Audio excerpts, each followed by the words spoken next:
This is not a lecture about fear. This is your survival playbook. If you meet strangers in empty homes, remote properties, or unexpected places, you're going to need a system. Today, you're going to get that system. Policy sound, street tested, and survival first. Just a couple things. My background, I've taken many preliminary investigation reports with the LAPD with people that were victimized. Lots of different scenarios. Preparation really is the key. I know we don't want to think about us potentially becoming victims, but it's kind of important. In fact, your life may depend on it. Yes, there's tools you can buy, less than lethal stuff, pepper spray, all of these great things. But I figured if somebody really is hell-bent on creating hell for you, there's really more importance around preparation than the tools that you have at your disposal. It's great to be prepared, but everybody kind of loses their shit when they get popped in the face, as Mike Tyson so eloquently once said, probably in a different way. But you as a real estate agent, you as somebody that meets with clients, it's an unusual circumstance in the real estate agent world because we're meeting with people that we might have had them sign some documentation, we might have had them on a Zoom meet, but who they are really and truly, yeah, it's hard to say. Of course, you can have a lender that sends a pre-approval letter. The lender can be some kind of a crime partner with them and potentially send that over. And again, how much more verification do we do? Of course, if it's local and we know the other players involved, that's fine. But how often does that happen? It's not all the time. And one time is enough. So let me get into this here. With my background and the way that I've seen other agents work in the field of real estate, let me cover some things that hopefully you'll make some strong considerations in reference to. So 3 rules you must live by. Preparation replaces fear. Communication creates safety. Awareness is protection. When danger goes from possible to imminent, your job changes. Survival, escape, and getting help, in that order. So first you have to survive, then you have to escape, and then of course you have to get help. You already have the buyer-broker agreement. That's something that's mandated now. Use it. It's the perfect professional reason to verify ID every time. Say as part of our buyer-broker paperwork and for the seller's security, I'll need a quick ID check before we start. You're going to log the name, phone, and vehicle info when feasible. That record helps if something goes sideways. Just snap a picture with your cell phone and send it to your file, your secretary, your transaction coordinator to make it part of the actual record. So the other thing is you want to definitely build a safety sphere. 2 or 3 people who get your check-ins. Use neutral, believable phrases as codes. Don't use clear or anything else that somebody might assume. You want to use pro phrases, ones that look like business. Entering, on site and ready to go. Safe leaving, all paperwork signed. Distress, maybe immediate help. Missing one document, something of that nature. Text before you enter and text when you leave. Keep location sharing on. Let me go over these again real quick. So these type of phrases are going to be in response to occurrences, things that are happening. So maybe going in, you're on site and ready to go, or I'm just about to go in. When you're leaving and everything's safe, like a police officer might use code 4, and that's something that police use often, at least with the LAPD. Sheriffs use 10 codes, of course. But basically, when the scene is settled, all suspects are in custody, or there's no more imminent danger, we would say there's a code 4 here. Now, in the real estate circle, you might say all paperwork signed to indicate that you're leaving. And of course, you would now want to change this because this video's out here, and predators are very good at, well, preparation. And then if you need immediate help, you could say we're missing something, or one document's missing, or something of that nature. And you definitely want to text whomever you're working with, or, you know, if you're at a brokerage, I'm sure there's another agent that would be more than happy to do some kind of run a little bit of interference to have you send them information. Also, where you're going, that location, that's important. I know police officers use notepads in their vehicles, at least they used to. I'm not sure where the current technology gets to people, but it makes it easy for people to follow up, especially when you're pulling over vehicles. Maybe there's high radio traffic. A police officer would make a sketch on the scratch pad in the vehicle of a license plate number. Let's just say. For you, you can also do that same thing. You can write something down, and then there's an extra layer of something somebody can actually look up or find that potentially might reveal, where you are and how to help in that best way possible. Okay, so you're always, when you get to a location, here's something that's not talked about as much. You want to pay attention to where you parked. You want to park your vehicle forward if you can. Try to back it in. So if you need to get out quickly, you can. You don't have to worry about trying to clear behind you. You can actually pull out quickly. And keys and your phone need to stay with you. Don't drop them in your purse. Trying to fish for your keys are really horrible. If you have to get one of those god-awful little things that have your keys on it that go around your wrist, that's super helpful. In addition, keys can be a weapon. Keys can be something that you use to strike at people or swing at people. And it could be just enough to get them out of the way and you on your way.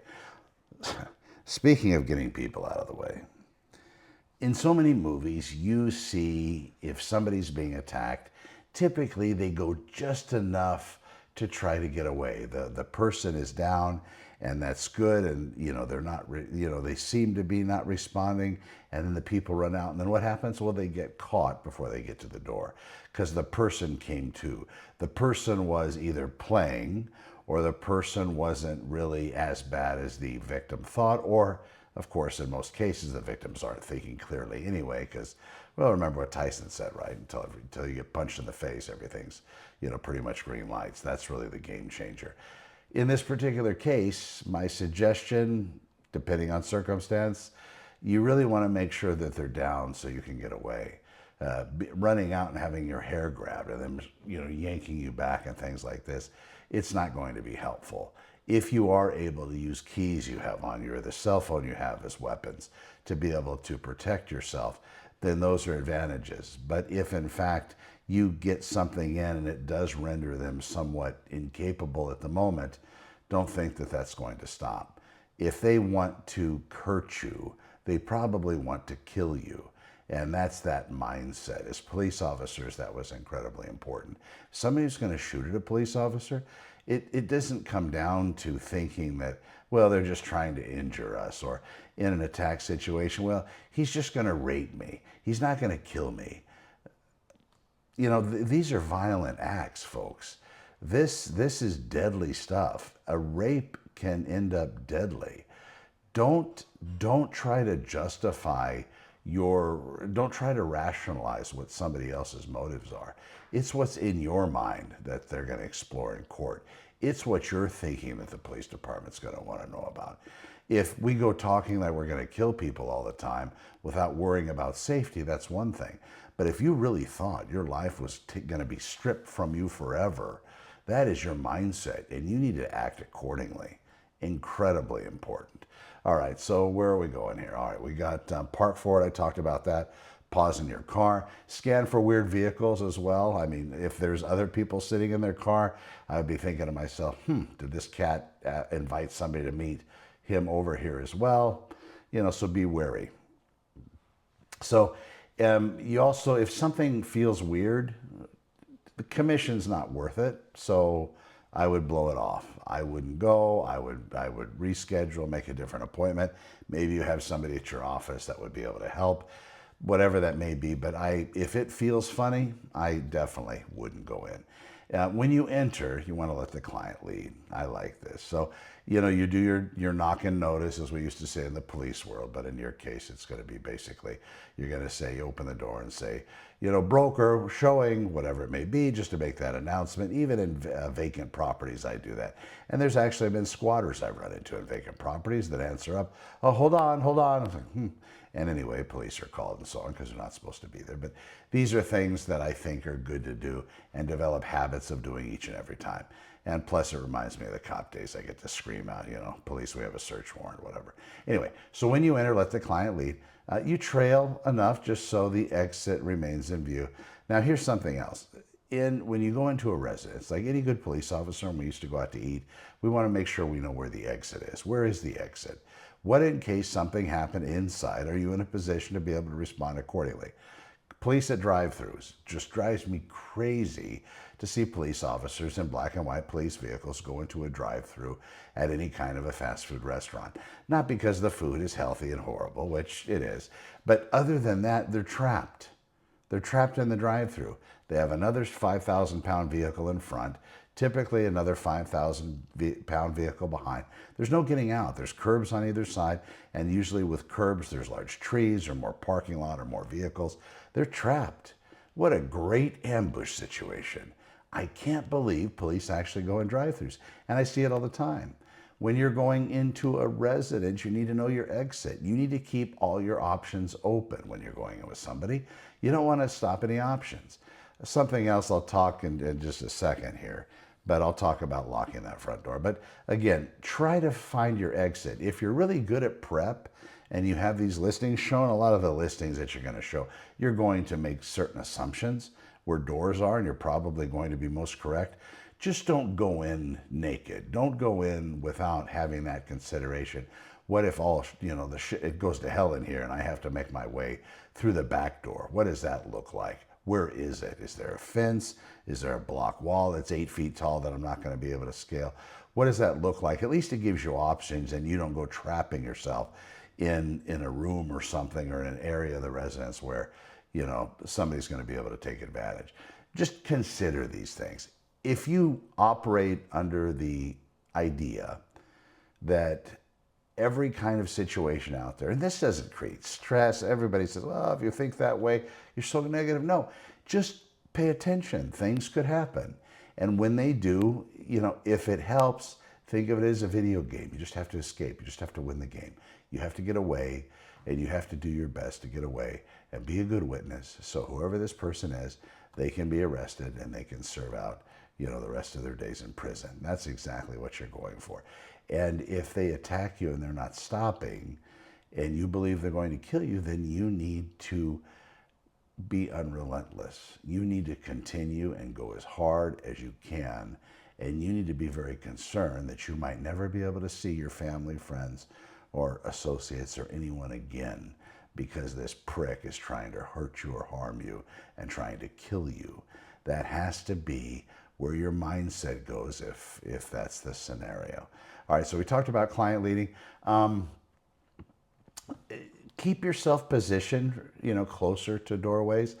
It's not easy with showings, especially if you have, 2 or 3 people in there with you. Maybe they're all in it together as well. This is a possible scenario, but it's not easy to keep that much control over everybody, especially if, and I can't imagine people with kids, but who knows, right? But, at least try to stack it up, try to keep that distance, try to keep yourself in a position of best advantage. As a police officer, we try to get, behind, or we try to have our gun side faced away. That's kind of general, officer type procedures. It's called the position of advantage. In real estate, when you're showing properties, position of advantage is really, really important as well. Don't get yourself in a situation where, there is no escape for you. And I know that's difficult. You walk into a room to show it. Maybe not going first is a better idea, just like going into the property. You clear your do not get notice, please. After you, please. This sort of thing. And if they insist that you go first, well, it's going to depend on you how long you're going to last that one out. But, if they can go first, you are the professional, you are showing properties. I think after you've given your notice, I think first in is kind of special. It keeps the property kind of fresh. If they end up writing an offer, they were the first ones in, not you. It's kind of a weird don't wear my jacket thing. All right. So gut titans, listen to your feelings during this time, please. If something starts to feel weird, if I had hair on the back of my neck and it started standing up, maybe I would change my procedure at that moment. Here's the question. Should you lock the front door? I lock the front door. I like to lock the front door. I don't want people walking into the residence when I'm showing a property. And there's good and there's bad with both. There really is no one-size answer. Locking can deter walk-ins and other people coming in that might not have been uninvited. Somebody might have been scoping and watching the property. They saw the real estate for sale sign. They kind of think it's vacant, but they're really not sure. Now you're going in, now's their chance, right? You go in with your client and you don't lock the front door. Now all of a sudden, this has happened for me in the very beginning. I've been doing this since '98 as far as the real estate end of it. Yeah, you turn around, there's a whole other group of people inside. Well, can you just wait? We're not done yet. Oh, well, we had a 12:30 showing. So yeah, we're still finishing up. I'm sorry. Please wait outside till we get finished. And yeah, they get a little quirky and a little weird. And then also the key exchange after that point. I'm not going to hand them the key to the property. I'm going to put the key, I'm going to lock the property up, get my clients out. I'm locking the property up. I am going to put the key back in that lockbox. And if they're offended, they don't pay my bills. I don't care. That's proper procedure. Now they reopen the box. Now the agent on the other end of it representing the seller knows that somebody else now has access to the property. I didn't leave my own credential being there. So if they burn it down or do all sorts of stuff, it's not me, it's on them. So that's important too as an agent. Don't worry about being offensive. The days of that are over. This isn't the 1960s and 70s when I grew up, when my parents left their front door unlocked all day long when nobody was home. Everybody did. Nobody locked anything. It's crazy. All right, so there is no one size answer.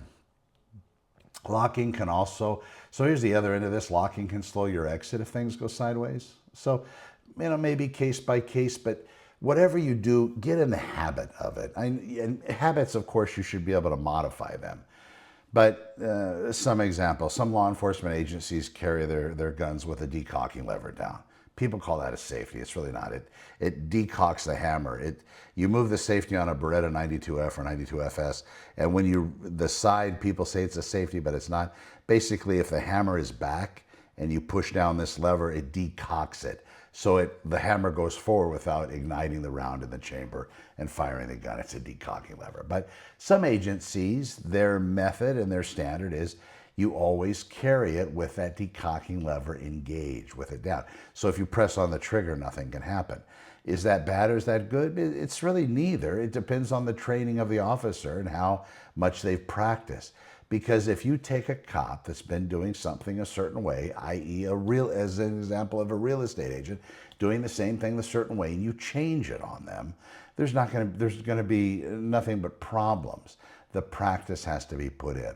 So if you took an LAPD cop, and if they were still carrying Berettas, which I don't think they are anymore, but there's that external decocking lever, and you said, okay, now we have new policy, everybody has to carry decocking lever down, there's going to be some issues. When it comes to that moment of truth, when you are in immediate defense of your life as a police officer, and you come out of your holster to go guns up and target on somebody, and you press that trigger, there's going to be a delay because you're not going to realize why the gun isn't firing, because you trained one way. For 20 years, let's say, you knew that if the gun was ready, when it came out of the holster, it's ready to go. Now you press that, you get that long spongy trigger, and you realize, oh, great. And then you have to sweep that decocking lever and then, do your battle. If you train that way from the beginning, no sweat, just as fast, because you're coming out of the holster, you're sweeping that decocking lever, you're coming up on target, and you got it. There is no delay. There is no lag. In real estate, same thing. If you are going to make a practice of locking the front door every single time, then after a while, if you have to get the hell out, you're going to know the front door's locked, you have to unlock it. That's the point. Instead of running to the front door and then panicking because you can't get the thing open because you locked it and you're slowing your own roll, that's a problem. There won't be any delay. Just make sure you practice that way. That's what's important, and have that as part of your mindset. Depending on your client, you might tell them, hey, if we have to run out of here, we have to get out of here quick, the front door is locked, just so you know, or whatever it may be. I usually tell my clients that I lock the front door, especially if it's somebody of maybe a different gender, just because I don't want it to be weird. And I explain to them why. Well, I'm locking the front door because I don't want other people coming in behind us, because I don't know who has access, who has permission, who doesn't have permission. I want us to be safe and be able to relax during our showing instead of feeling pressured by all these people walking in, wanting to see the house. And especially in a new listing or a hot listing, yeah, there's going to be a ton of people in that first couple of days. All right, so understanding locking can also make your exit slow. If things go sideways, make it situational. If you lock, stay within reach of the door. If you don't maintain position near the exit, use neutral policy language. We keep primary access available for scheduled entries or whatever it may be. All right, so here's some red flags. Kind of a human nature kind of thing. People shouldn't be on you. They shouldn't get that close. And genders don't really matter. Predators are in all types, all shapes, all sizes. And you notice that in this, I'm not saying, women agents, male agents, or whatever gender agent. It's not about that. It's really about predatory habits and predatory alignment. If somebody wants to go out and hurt somebody, they're going to hurt somebody. You can be the best ninja in the world. That first surprise punch, when you're not expecting it, a lot of that times has something to do with proximity. You might have been too close, but you don't want to be offensive either, so it's a balancing act.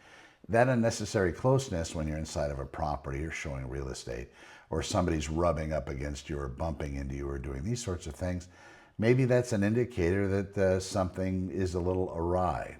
Maybe that's the way you operate. Maybe you're a touchy-feely person. Maybe you always have your hands on people. That's something else entirely. But if you haven't met this person, you don't know their habits and the way that they operate, and you're showing them residential real estate or any kind of real estate, there's a risk. So if they start to do things that make you uncomfortable, I would just say, oh, please, if you wouldn't mind, I don't really like to be touched. I know it's going to go over like a fart in church, but you're really going to have to stand up for yourself. That's just the way it is. At the end of the day, if they're not going to use you to buy real estate because you brought their proximity to you into question, or their touching or whatever it may be, so be it. All right. So that unusual boundary testing as well, somebody kind of testing the waters or somebody trying to control your movement. If any of that happens, I would use this exit line. I'm going to step outside to confirm something with the office. I'll be right back. And then text your code phrase if you need. As far as help goes, maybe call somebody within earshot of them, to make it sound good. Hey, Tony, yeah, it's Connor. Yeah, are you coming to show this property today? Because, I know I just got here, but I just remembered, I thought you mentioned that you wanted to show it today. Oh, you are? Okay, well, you mean to leave it on? Okay, yeah, I got it. All right, no worries. And then go back in, and now you've just made some kind of a notification that maybe somebody else is coming. So if there was going to be an issue, maybe there won't be. Okay, little games, right? Okay, screaming. Screaming, primal scream therapy, that's a thing actually. People go, and I think you see it when people, in reference to the president, that seems to happen a lot. People that don't like what he's doing and so on, they go out and there's a lot of screaming. Maybe that's just the feed that I'm tuned into, but it's a lot. People scream. Screaming is underrated. Don't be scared to scream. Don't be scared to go all in on a voice-destroying scream and multiple screams and just a lot of verbiage and a lot of words. People pay attention. People pay attention to women that are screaming, men that are screaming, human beings that are screaming. It's a big deal. In some cases, I don't know why, people feel deep inside it's rude or it's offensive or you're fighting over your life here. So yes, scream. Don't be scared to scream. Call 911. Call 911. This is an emergency. You call 911 now. If you run outside of a house, don't try to do it on your own. If you have gotten away from a dangerous situation, let everybody know to call the police. You point. You call 911. You just go. And when you're inside of something bad is happening, the same thing. You scream.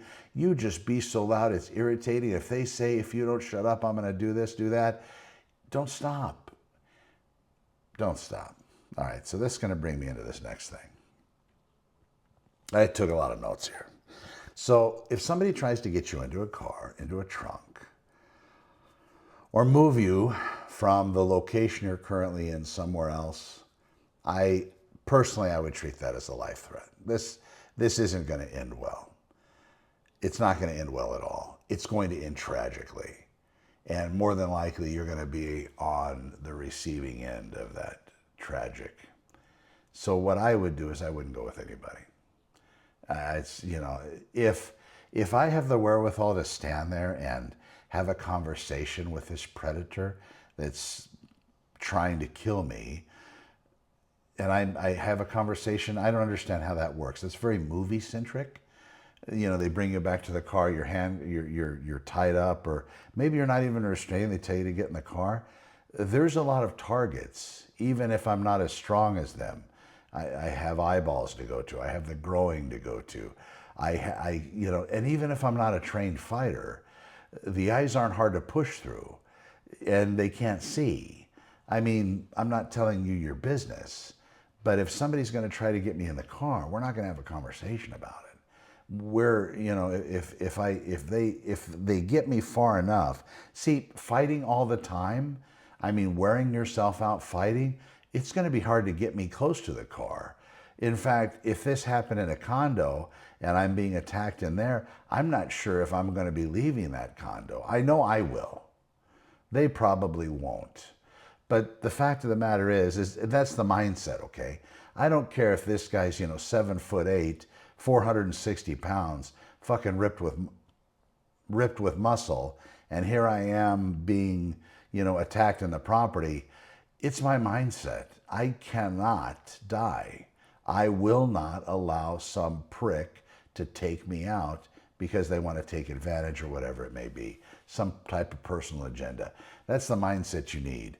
So many police officers get into confrontations and fights. Some officers get into shootings.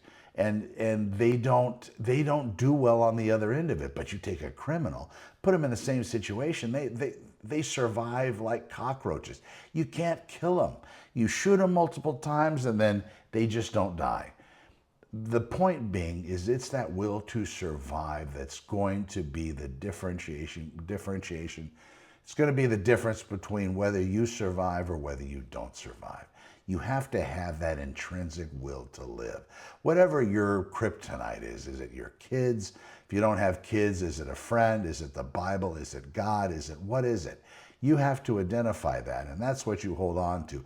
That's your reason for survival. That is why you're going to get the hell out of the situation and you're going to survive. That's why. It's not because of any other reason, but you have a reason to live, and this, whatever that is for you, that's that reason.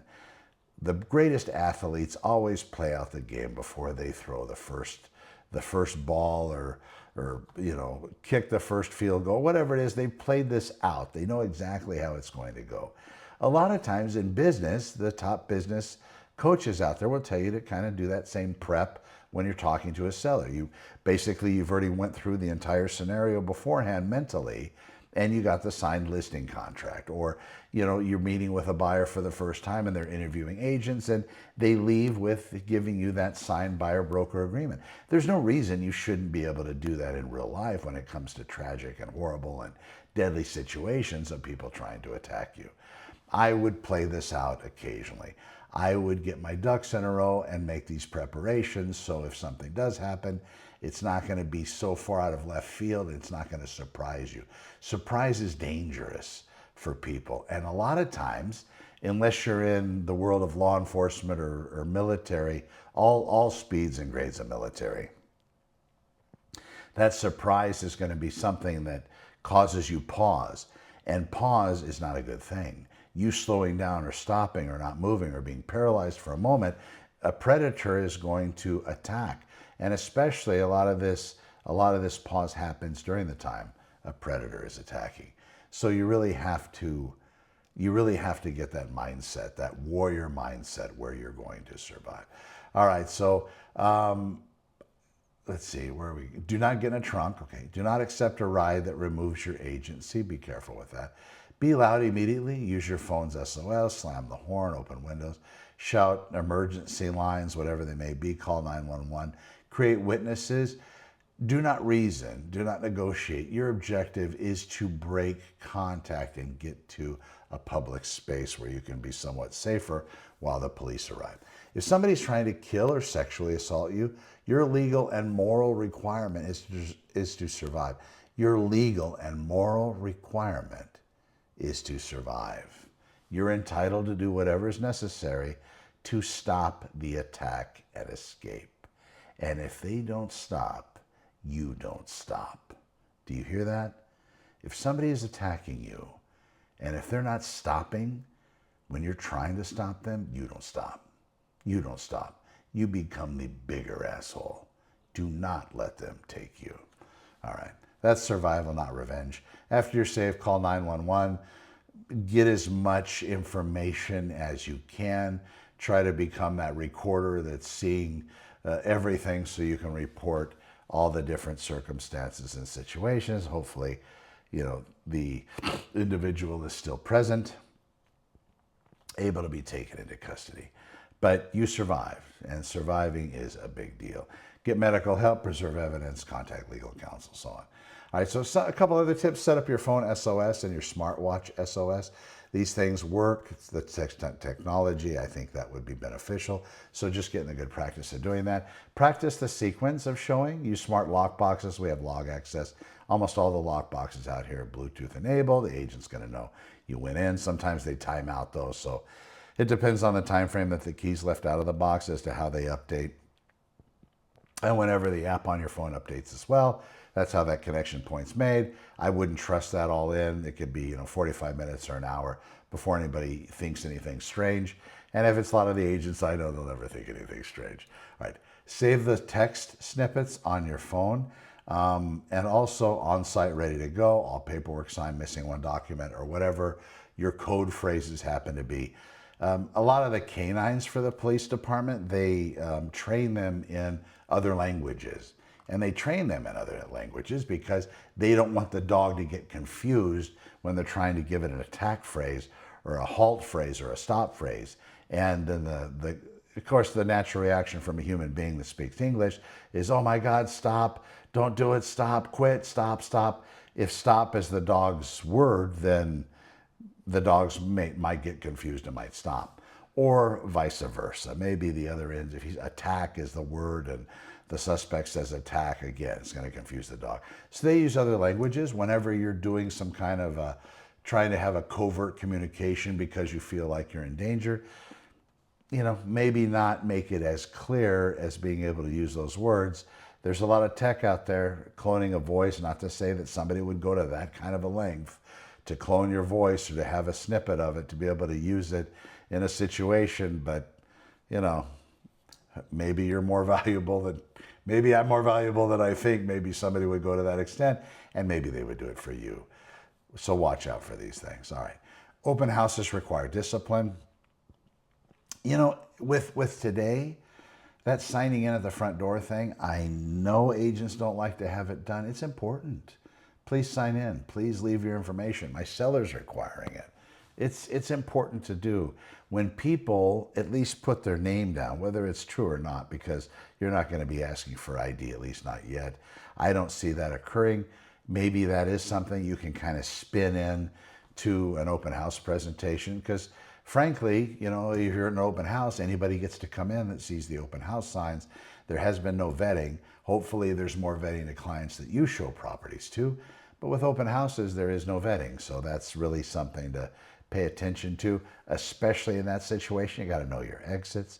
I'd bring in a camera if they still have Wi-Fi hooked up, or something that you can have rolling just to record people coming in. That's how properties work. We see a lot of cameras. Check with your local jurisdiction on the legality of it. If you have to put up some kind of a sign, hey, recording in progress, but at least you have that verification. And make it big, smile, you're on camera, or welcome to the open house, filming in progress, something like that. People really will think twice. If they're a predator that's coming to get you, they're going to think a lot before they do it, because now they're on camera. And a lot of the cameras, there is no tape housing or any magnetic recording process. These go right to the cloud. So they're not going to be able to go and pull a VCR or a DVR or whatever it may be that's holding some kind of tape or some kind of the memory of who came in. It's going to be immediately to the cloud.